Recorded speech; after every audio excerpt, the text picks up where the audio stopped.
What is going on, everybody? James T. Lott here with Keller Williams Realty. I hope everybody's doing well out there.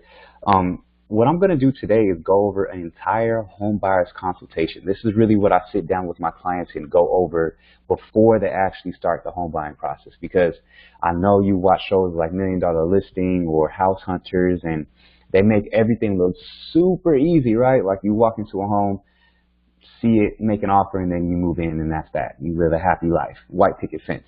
But that is not the case. There's a lot that goes into purchasing a home, and that's why it's super important to work with a professional and know exactly what you're getting yourself into before you even start the process. So I commend you for taking your time out to come to this quick session and learn a little bit more about the entire home buying process from A to Z. And I know that once you watch this and go over everything, be sure to take notes, but I know that you will have a good understanding of the home buying process much more than what you did before. So let's go ahead and get to it, and let's get started. So first off, in the home buying process, it's all about you. It's your needs, your dreams, your concerns, your questions, your finances, your time, and your life. You know, during this process, it's going to be somewhat stressful. There's going to be a lot of changes going on. But at the end of the day, understand that you are in the driver's seat as the home buyer. Don't let anybody else dictate the decisions that you make, because you are the one that's being committed to this huge commitment of being in a home for hundreds of thousands of dollars and for 30 or plus years. You know, so just be sure to have that mindset going into this, that you are in control. People like myself, your realtor, your lender that you work with, whoever is involved in your transaction is only there to help guide you and help make sure that you're making a good decision. But at the end of the day, it is all about you. So who the heck am I? So who is James T. Lott? So I was born and raised in Palmdale, California, the high desert, Antelope Valley. You might have heard of a couple rappers from there. Paul George, one of the basketball players in the NBA, is from there.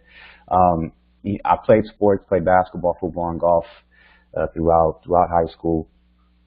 And then I came out to Orange County in 2008, 2009 timeframe for college to attend Cal State Fullerton. And that's how I actually ended up here in Orange County. So I graduated from there in 2013. And I got my real estate license in December of that same year in 2013. So I started as a part-time buyer's agent for 2 years. So I was going to another job, working that, and then I was going to the office and in the evenings, early in the mornings, and on weekends as well, to build my real estate business. And then I got some momentum and was getting a good amount of sales, a good amount of clients, and then I jumped in full-time, took that leap of faith, and went entrepreneur. And in 2015 was working with buyers and sellers and became a full-time realtor. And I felt comfortable enough to do that because I was already consistently top 20% of realtors in Orange County, just working part-time. So I knew that I had the wherewithal and the business savvy to jump in full-time and really take advantage of where the market was going and take advantage of everything that I had learned up to that point. And then in 2016, I became the team leader of a small team of agents and administrative staff. So in addition to helping people buy and sell homes like yourself, my job was to train, teach, and make sure everybody on our team was hitting their goals consistently. And through that, I was super grateful because I learned how to truthfully build a business the right way at a high level, and I was able to get a lot of habits that were necessary to truthfully build a business in the right way, in the right manner. So that went well for a couple of years, and then I branched off at the end of 2018 and started focusing on really building my personal business and my personal brand. So that's why you see my slogan, my tagline, sold by a lot, hashtag sold by a lot. That all happened towards the end of 2018 there. So now let's really dive into some of the content of what you're really here to learn about, and that is the home buying process. So this graphic I really like because it shows pretty much from beginning to end exactly what takes place during the home buying process. Now, I'll go over this quickly, but I'm going to go into all of these steps in a little bit more detail. So right now, you're kind of in this situation right here where you're selecting a real estate agent, you're getting pre-approved, and you're going through your needs in a buyer consultation. So these three things pretty much happen before you even get your home search started, hopefully, if you're doing it the right way. Then once you get all these situated, you start looking at properties, and then online, ideally, you're probably already looking at homes on Zillow, Redfin, Trulia, that type of thing. And then you actually get out and start going to open houses, and you start seeing homes with your realtor in person. And then you write an offer to purchase, negotiate. Hopefully, you get the terms that you want, the price that you want, and then your contract gets accepted. Then at that point, move on, remove contingencies. We'll go get into that a little bit more. Inspections get conducted, a title search gets conducted, you get title insurance, and then during all this time as well, your credit is getting checked by the lender, it goes through underwriting, there's an appraisal that happens, and then at that point, you obtain funds for closing, close on the property, and then take possession of your home. We have a huge party, drinks on you, and we have a good time. So I know this is a real simplified version of the home buying process, and I will get into this stuff in detail, but just based on this, I'm sure you might have learned some parts of the home buying process that you didn't even know before. And in one real estate transaction, there's anywhere from 20 to 30 people involved in one home sale.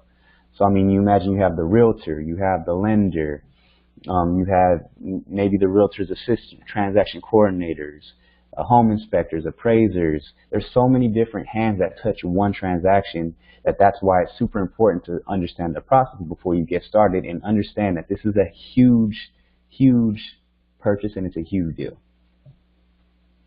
So first off, let's start with how to go about selecting a realtor. So, you know, I start this off by saying not all realtors are created equal.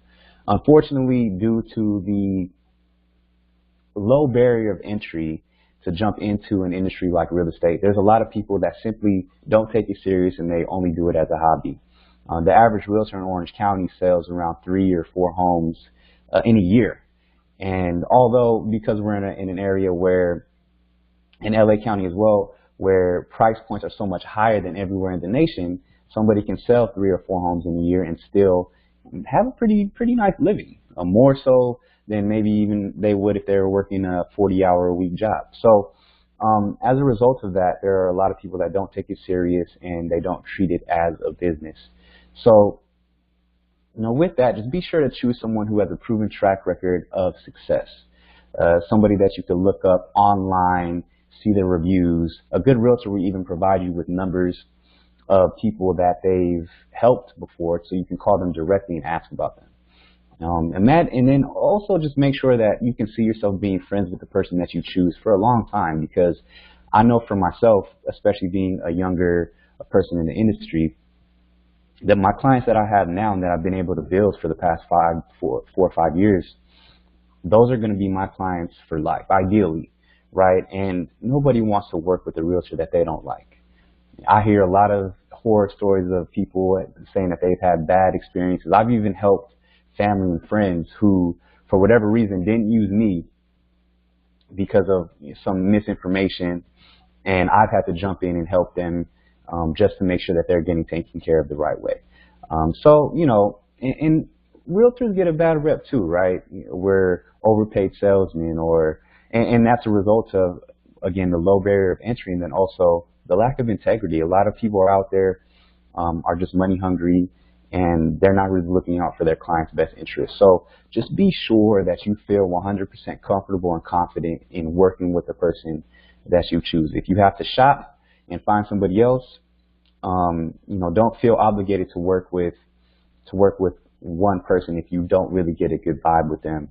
You know, just let them know right off the bat that, hey, you're gonna go in a different direction, and that you're gonna work with somebody else. So now the mortgage and loan process. So once you select a realtor, it's super important, probably more important, to get pre-approved by a bank. So what is a pre-qualification? What is a pre-approval? So You go to your local bank. It could be Chase, Bank of America, any one of the big banks that you go into and have a regular deposit. They can provide you with a pre-approval for a home, but there are also a lot of other lenders out there, other banks that specialize in home loans that will allow you to have a little bit more flexibility with your situation. I mean, there's so many different programs out there for different people, whether you're a teacher, a doctor, a police officer, a veteran. I mean, you name it, there's probably a program out there for you. First-time home buyers, so many different things. So be sure during this process when you're looking at getting approved at a different bank, at different banks, that you let them know your situation. And what they're going to do is they're going to take an application from you. You're going to have to provide all your documentation, including verification of employment, or if you're self-employed, they're going to ask for your 1099s.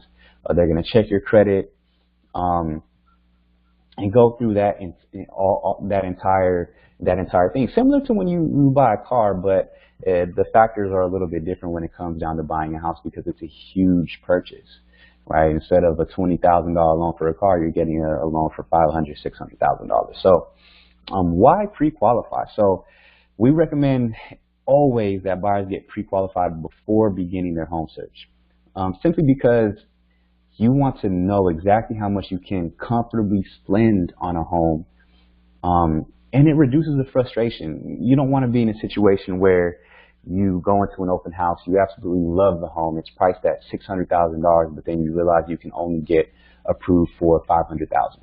And unfortunately, a lot of people put this part off. They always say, oh, I want to go see the houses first before I start it, because for whatever reason, maybe they feel uncomfortable or they just don't want to know. But this is vital, and this is a super important step in the process. You have to make sure that you know exactly how much you can afford. And just because you get approved for a certain amount doesn't mean that you should go up to that maximum amount. Now, not luckily, but as a result of all the predatory lending practices back in 2008 and before that, it's a lot more difficult now to get a loan. So if the bank says you can afford $500,000 for a home, then that's how much you can afford. But that does not mean that you should go up to that max if it's going to stretch you too much when it comes down to your monthly payment, because you don't want to be house poor. You don't want to just have a big, beautiful home but not be able to do anything, right? So be sure to have that ready before you start your home search. And then, once you have a realtor that you feel comfortable with in the area that you're looking for, and you have your pre-approval from a local bank or from a credit union, they'll send you a letter saying, hey, you're ready to go. So-and-so John Doe is approved for $500,000. Now it's time to sit down with your realtor and really go over your wants and needs in a buyer consultation. What I always tell my clients is take out a piece of paper, draw a T. On one side of the T, write wants. On the other side of the T, write needs. And then write down all the things that you want in a home and all the things that you need. What's most important in this situation when you start this is knowing what you need. An example of that would be an amount of bedrooms for kids, or a yard for your dog, or the school district that you want your kids to be in. Those are examples of needs. And understand that you might want certain things like stainless steel appliances or marble floors or something like that, but understand that those things are not as important as your needs. You can always change the type of floor that you have. You can always change the appliances that are in the home. You can change those things, but make sure to focus on the things you need. You can't change the school district that a home is in. You can't necessarily always change the amount of bedrooms that are in a house or the size of the yard.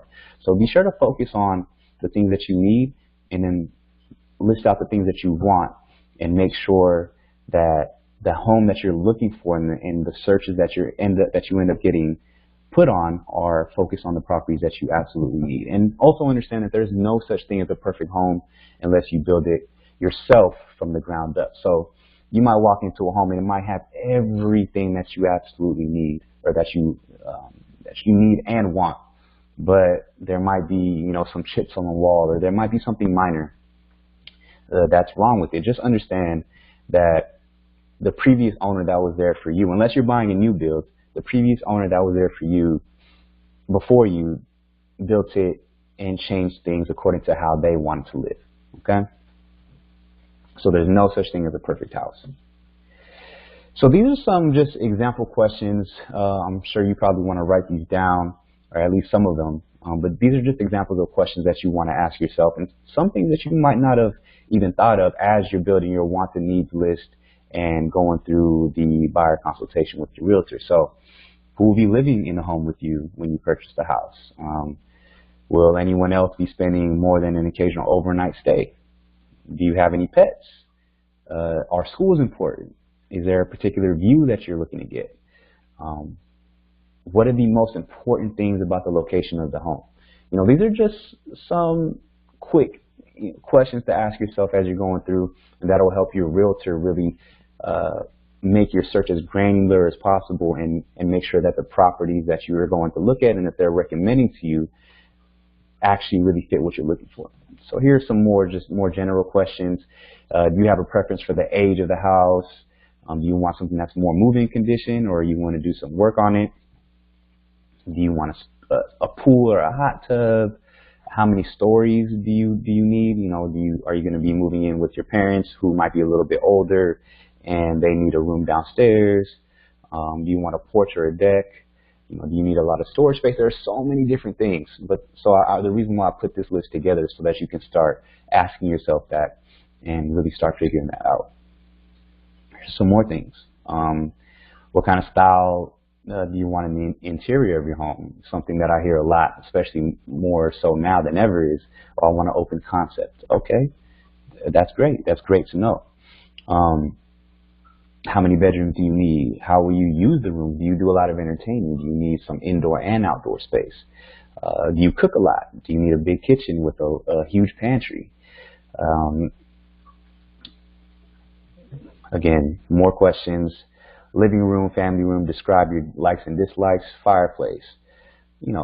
At the end of the day, just dive into as detailed as possible. Think about exactly the type of home that you want, and then we can work backwards from there.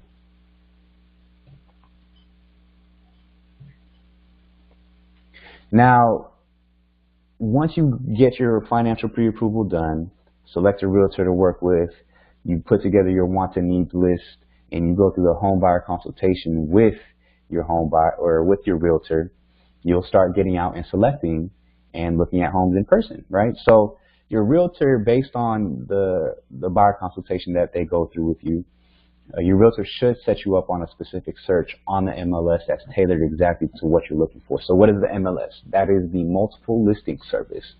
And that is the service that all realtors use to see what is on the market, what's selling, what's pending. And what some people don't know is that the properties that are on the MLS are also on Redfin, Zillow, Trulia, all those sites that you're probably looking at online now. They syndicate all their information from the MLS. So the MLS is actually a more accurate version of Zillow, of Redfin, of all those sites. So it'll be similar to the searches that you have on Redfin already in Zillow, but it'll be 100% accurate. I know through experience that there have been several times where I look at a property on Zillow, or a client sends me a property on Zillow, and I go to try to get more information on it, and I can't on the website, but then I look it up online, or I call the agent, and the agent tells me, hey, the house is already sold. So if it's on the MLS, it's 100% accurate, and more accurate than Zillow or Trulia or any of those other sites. So once you find the homes based on the search that fit your criteria online, I always suggest to my clients that we pick the top 3 to 5 homes available to see in one single day. So you might be wondering, well, if there's 10 homes, I want to go see 10 homes. Absolutely, and I support that. But the reason why I say that is that if you see any more than 3 to 5 homes in the same day, depending on how close they are, you're going to have to get in the car, drive from house to house, look at all, everything that the home has to offer. You might be spending 20, 30 minutes at each house. You're going to get tired and cranky, to be completely honest, and you're not going to remember what the bathroom in house 1 looked like compared to the bathroom in house 5. There's a lot of different features that separate homes, but there are a lot of features that are the same. So after about 3 to 5 homes in one day, you're gonna be over it, honestly. So if there are more properties that you want to see, I always suggest that we just schedule it on a different day. So find 3 to 5 homes that you want to see in one day, schedule the showings for a day, and then if you want to see more after that, then we'll schedule a different day to go see them.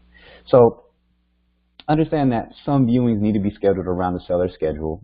Some sellers are still living in the home when they have it on the market, so we have to go based on their availability, if we can get in during a certain time. So just be flexible sometimes in the timing of looking at the homes that you want to go see. And I think personally that the best time to see a home is later in the day, as people are getting off of work, because it allows you to get a good feel of the neighborhood dynamic. You see if there are kids in the neighborhood, or if it's young professionals, or if everybody's home, if there's no parking. If you go see a home at 10 o'clock on Tuesday morning, of course it's going to look nice. It's going to be quiet. Everybody's going to be gone at work, and you can't really get a good feel of what the neighborhood is like. So I always suggest you reschedule it later on in the day. That way you can actually see what the neighborhood dynamic is like. And then, honestly, don't be surprised if you fall in love with the first home you see. On average, the clients that I work with will see anywhere between 1 to 10 homes. And it's happened before where my client sees one property, puts in an offer on that one property, and they get it. They were so in love with it that that's what happened, but it's because we do all of the prep up front, so that way I'm not sending properties or taking my clients to properties that don't fit what they're looking for. So I know it might be tempting to, if you see one home and you fall in love with it, you might be tempted to say, oh, well, that's only one house that I've seen. I don't want to go see any more.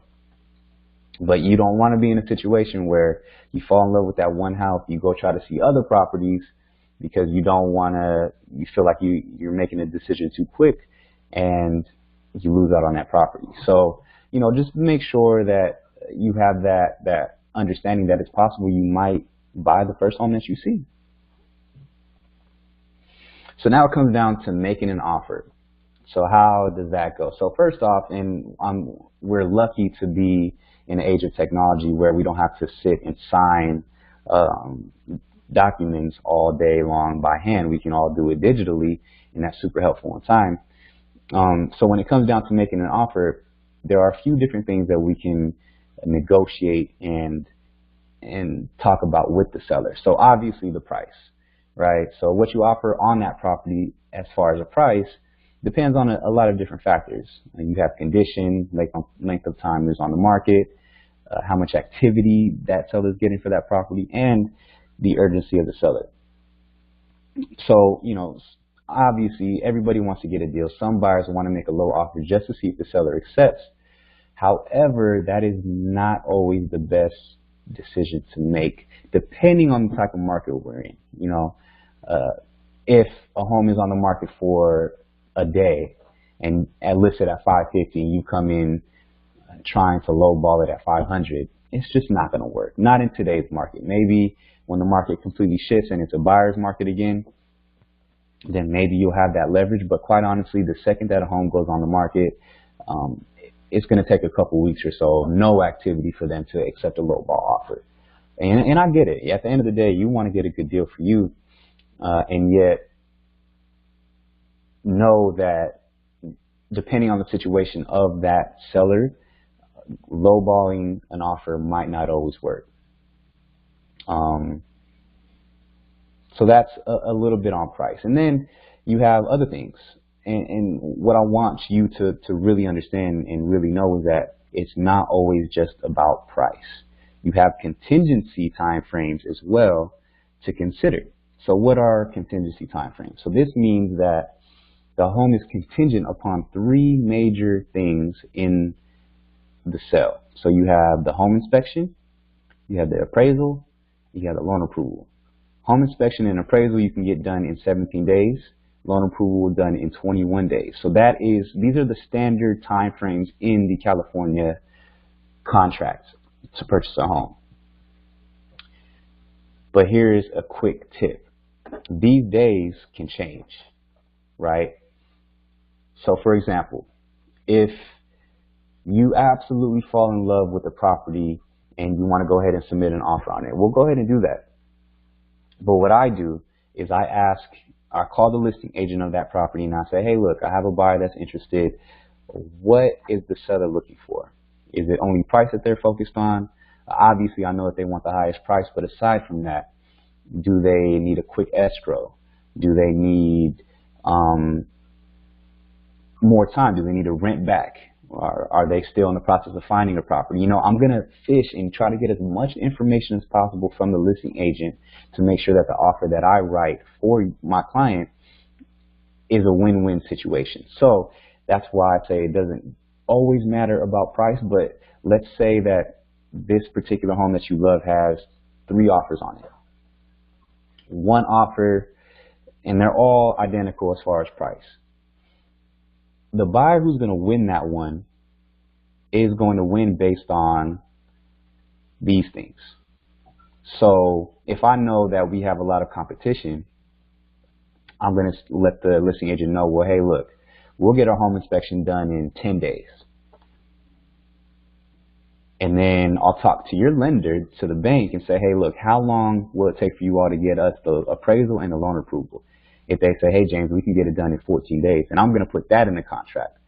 Now, the reason why this is important is because it shows the seller that you're much more serious and that you're much more prepared to get the home, as opposed to the other buyers who might not even do anything with the contingency timeframes. And so these are interchangeable. Now, what do they do in the home inspection?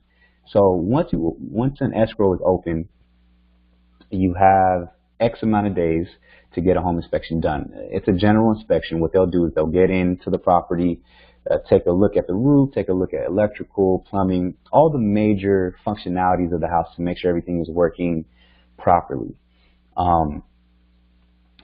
And that is a cost, so you might want to write this down. Typical cost of a home inspection is anywhere from $300 to $1,000. It really just depends on the size of the home.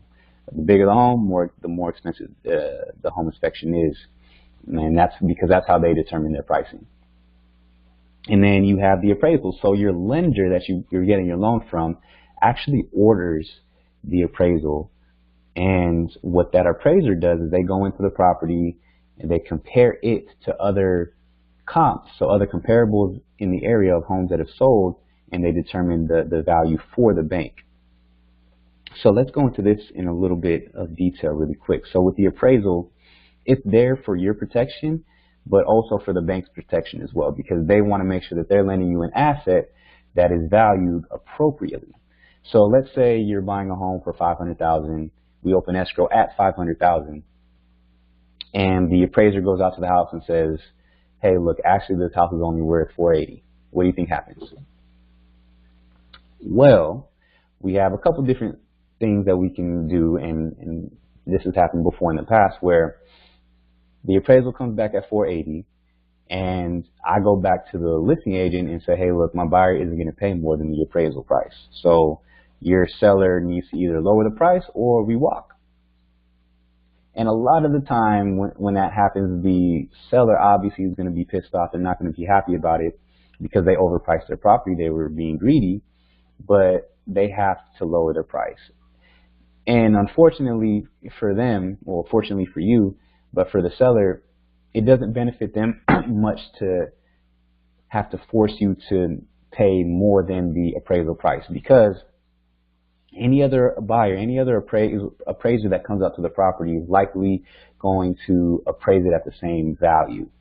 So you're already under contract with the person, and the likelihood of them wanting to back out or forcing you to do that, to overpay, is unlikely. And then also as a buyer, I always suggest that you never overpay for a property, because the bank is only going to lend you, in this example, for the price of $480. And if you agree to a price of $500 and you say, well, hey, look, I know it didn't appraise at $500, it appraised at $480, then you have to come up with that extra $20,000 in somehow, some way. And I don't know many people that just have an extra $20,000 laying around, because again, the bank isn't going to lend you on any more than what the appraised value is. So quick tip with the appraisal. And then you have the loan approval. So the loan approval is based on the appraisal and based on a few other factors, but that is completely up to the lender as far as how long it's going to take them to get everything underwritten, to completely approve your loan. Again, going back to the amount of people that touch your file, there's a lot of people at the bank that go through your file to double, triple, quadruple check that you can actually afford the house. And in this, you actually have the initial deposit as well. So when you put in the offer, you have to put in an initial deposit. So this money goes towards your down payment, towards the end of escrow, or at the end of escrow. But it's kind of like a placeholder to kind of show the seller, hey, I'm actually serious and I wanna buy the home. So typically, and be sure that you're ready, but typically this is 1 to 3% of the purchase price. So if you're buying a $100,000 house, you could put 1,000 to 3% into escrow to kind of show them how serious you are. The higher the initial deposit, the better, just because it shows how serious you are in comparison to other buyers out there. And again, this money goes towards your down payment at the close of escrow. Now, what the heck is escrow? I know I mentioned that a couple times. You're probably wondering, okay, well, how do you open escrow? What is escrow? What is that? So escrow is a third-party company that facilitates the sale between the buyer and the seller. They go through all the paperwork, title, everything. They're making sure that that title is being transferred from the seller to the buyer legally, and that it gets done correctly. So when you hear people say, "Oh, I'm in escrow," that simply means that they're under contract between a buyer and a seller to purchase a home. And that's where it comes down here. So you can be flexible on possession date, depending on their situation. They might need more time, so they can do something that's called a seller rent back, where you close on the property in 30 days and then they rent it back from you for a couple weeks if they need more time. Or if you're flexible and you say, hey, I don't need to do a 30-day escrow, I can do a 45 to 60-day just to give you more time. Then that gives you a leg up if that's the seller's situation. But if the seller is like, hey, I need to move as soon as possible, then instead of the standard 30 days that you typically see, you might be able to say, hey, well, we'll close in 21 days or a couple weeks. Typically with financing, escrow will be around 30 days because that's just the industry standard. But just know that all those things are flexible. And then when you submit that offer, it's not just one contract. So what your realtor should do is include an entire package, and I hope you're writing these things down. So you have your pre-approval letter along with your credit scores, along with your proof of funds. You're probably wondering, why do they need proof of funds? Proof of funds shows that you actually have the amount in your bank to put as the down payment. So if you're putting $10,000 down, the seller wants to see that you actually have the $10,000 in your account to actually do that. So those things. You might even want to write a letter. I've had my clients write letters to the seller before saying, hey, we're a family of 3, we have a kid on the way, and we really love your home. We hope for the opportunity. That goes a long way, much more than what you might think, because I know you might think sellers are all just super greedy people, but they have emotions too. They're human. So, if there are two buyers that are looking at the same house, and one writes a letter saying, hey, this is my family situation, we really love the house, we love the opportunity, all things equal, the seller might go with that person, with that family, just because they wrote them a letter and they pulled at their heartstrings a little bit. So that's something to consider. So you have your pre-approval letter from your bank, you have um, and you have your proof of funds, you have the letter to the seller, you have your credit scores, and then you actually have the contract, which is the California Association of Realtors contract for submitting a purchase contract. It's called a residential purchase agreement. So you put all those things together in a packet. Your listing agent should, or your buyer's agent should, and then they'll send it over to the listing agent via email or even drop it off to their office. And another tip that you want to write down and make sure that your realtor does for you is that the second they submit that offer, have your lender, have your mortgage office or your mortgage lender call that listing agent and vouch for you. I'll always have the lender that I'm working with from my buyers, I'll say, hey, so-and-so, can you call the listing agent and let them know that my buyers are really able and answer any questions that they might have about your loan, about their loan. Because at the end of the day, the seller simply wants to know that the buyer that they open escrow with is financially able to close on the property. That's all they care about. They just want their money. So if that lender calls and vouches for you, it makes them feel a lot more comfortable when they go and present that offer, and it really helps. It really works. So once your offer is submitted, the seller will do one of three things. They'll accept the offer, reject the offer, or counter the offer with changes. If all goes well and your realtor did a great job in fishing for information, presenting the offer in a right way, professional way, the seller might just go ahead and accept it and say, hey, wow, this is great. Let's just go ahead and accept it. It's rare that a seller will just reject your offer unless you just completely lowball them and they're just like, no, we're not even going to deal with that. Or they'll counter it with changes. And again, sometimes it's not just about price. There are other things that can change, like the contingency time frames, the deposit. A lot of times this will be what the seller ends up doing, is they end up countering you with minor changes to the contract. And then that's when you get things started. And then hopefully once all that works out, you open escrow, right? So you put your initial deposit into escrow, and then you officially open escrow. So once I give you that call, once your agent gives you that call and says, hey, congratulations, you just opened escrow, you're on the right path, you're not done yet. There's a lot that needs to get done. So during that escrow period, just make sure that you are available, because your lender or your realtor might need certain documentation. They might need paperwork to be signed. You know, there's a lot of things that go on during this process that you just have to make sure that you're available for. So just be ready. Escrow goes a lot quicker than what you might think. I always tell my clients the second we open escrow that it's going to be the quickest next month of your life, because there's a lot that goes on. So just be sure to prepare for it, and then be ready. So frequently asked questions.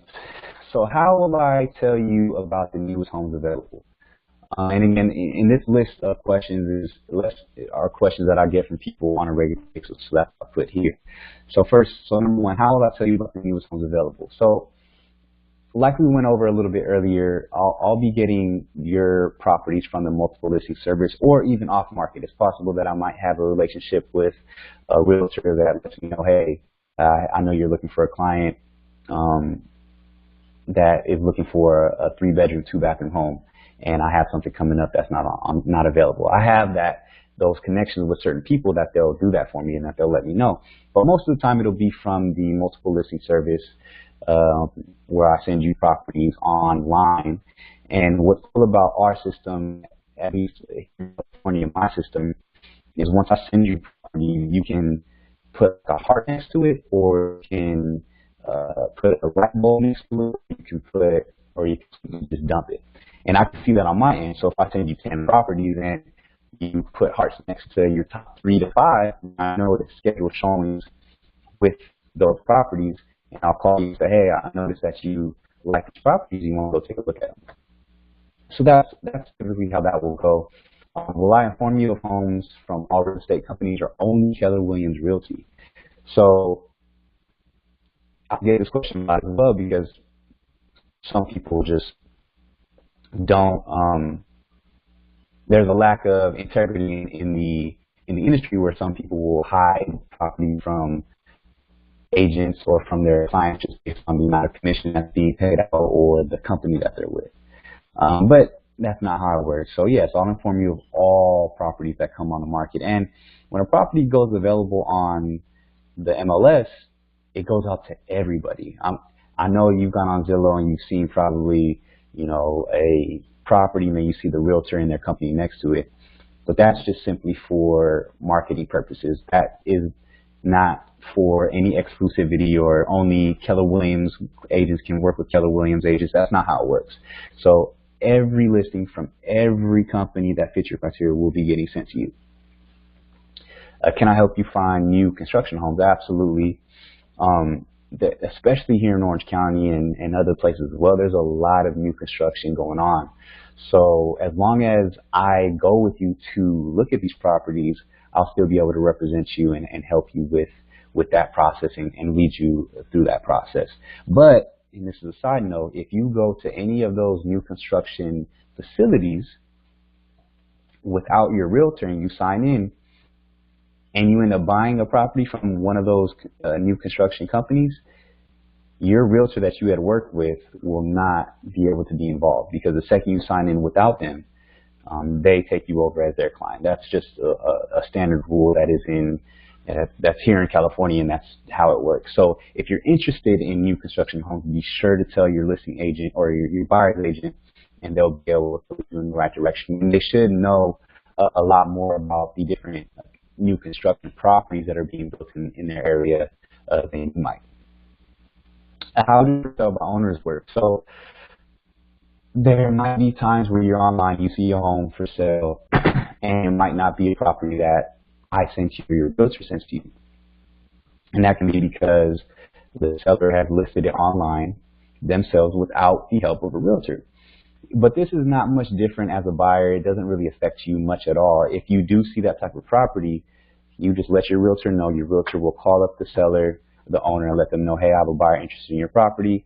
Is it okay if we come by and take a look at it? And that process will be pretty much the same. And typically, for sell by owner, we'll end up working with an agent anyways because they need help with the paperwork processing and getting everything sold, getting everything done correctly and legally.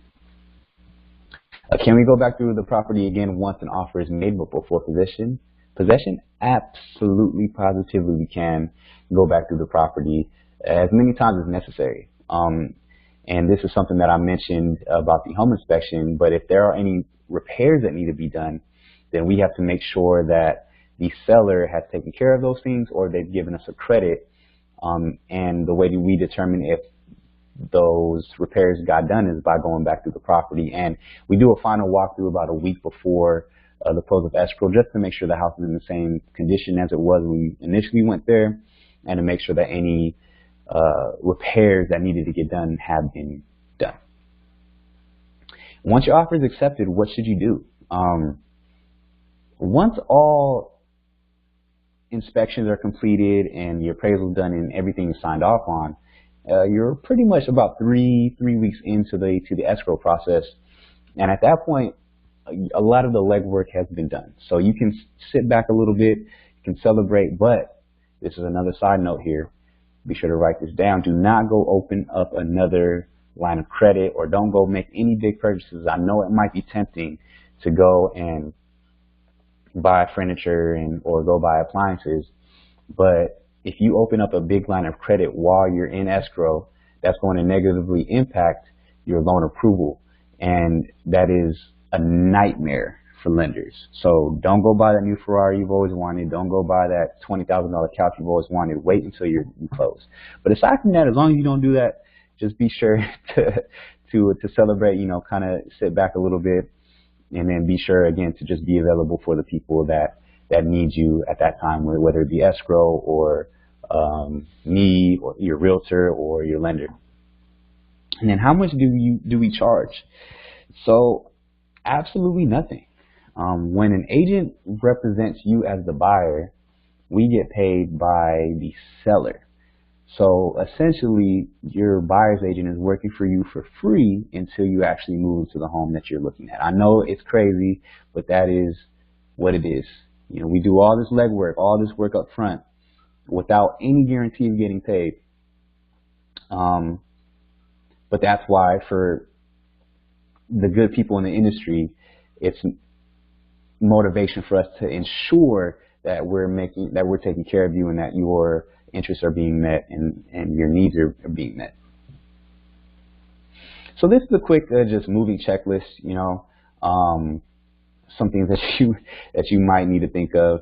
You know, just make sure you change over utilities, different services, you know, which dentist you're going to go to, do you need a reference for a lawyer, you know, and any of these things we can help with as realtors. We have access to all these different vendors, but this is just a quick checklist. So that is most of the process in detail. You know, when you work with a good agent, what they'll be able to provide you with is a commitment to negotiate on your behalf, the backing of obviously a trusted company like Keller Williams Realty. Keller Williams Realty is the #1 real estate brokerage in the world. So that speaks volumes on its own. And you know, these are just some extra things that a good realtor would do: preview homes in advance on your behalf, personally tour homes and neighborhoods with you on a regular basis as much as you need to, keeping you informed of homes that are on the market, helping you preview homes on the web. I know this is some stuff that we've gone over, and advising you of other homes that have sold and for how much, and then working with you until you find the home of your dreams. You know, I've had clients that I've worked with on and off for 2 years, and you know, they respect my time, I respect their time, but I understand that this is a huge purchase and it can't be something that's rushed. But you as a buyer need to make sure that you're ready, because once you give me or your realtor the green light, we're going to go all out for you and make sure that you're getting taken care of. So just keep that in mind. And that's that. You know, I want to say congrats on taking the right steps towards homeownership, and I hope that with this information, you now know exactly what to expect. No surprises. And I know there's probably a lot that you might have questions on or that you might need help with. You can reach me directly on Instagram at James_Lott2. You can find my Facebook at facebook.com/soldbylott. And then I have my phone number down here, and email and website. You can go check me out.